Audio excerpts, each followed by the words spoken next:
এবছরের থিম হচ্ছে ধৃতি। ধৃতি হচ্ছে আমরা পুরনো জিনিসকে তো এখন বর্জন করার সব চিন্তা ভাবনা গোটা ভারতবর্ষে, কিন্তু আমরা চাই নতুন করে সে পুরনো গাছ গাছরা পাতা তাদের নিয়ে বাঁচতে। কারণ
অর্জন করার সব চিন্তা ভাবনা গোটা ভারতবর্ষে, কিন্তু আমরা চাই নতুন করে সে পুরনো গাছ গাছরা পাতা তাদের নিয়ে বাঁচতে। কারণ আমাদের এখন পলিউশন এত বেড়ে যাচ্ছে ভারতবর্ষে, আমরা চাচ্ছি এই নতুন করে আবার যাতে পলিউশনটা বাঁচানো যায়, পলিউশন থেকে মানুষকে উদ্ধার করা যায়। এবং তারপরে বাঁচাতে গেলে গাছই একমাত্র আমাদের ভরসা।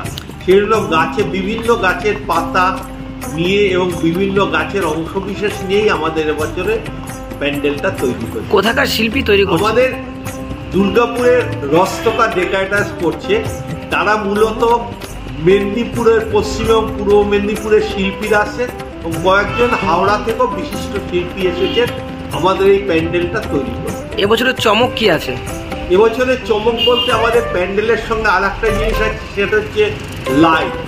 লাইটের বিভিন্ন ধরনের যে বৈচিত্র্য সেটা আপনারা এলে দেখতে পাবেন। এবং আমাদের মূর্তি যেটা হচ্ছে, মূর্তিটাও একটা বিশেষ চমক থাকবে।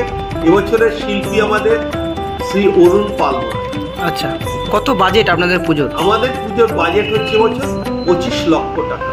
আচ্ছা, কি নাম আপনার? আমার নাম শ্রী সুব্রত মুখার্জি।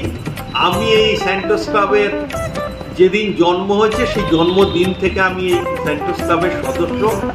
এবং এই স্যান্টোস ক্লাব বলতে পারেন আমাদেরই হাতে গড়া। এবং আজকে এই স্যান্টোস ক্লাবের এই পুজোর সঙ্গে আমি জড়িত শুধু নয়, এই পুজোর প্রথম দিন থেকে আমি পুজোর সঙ্গে জড়িত রয়েছি।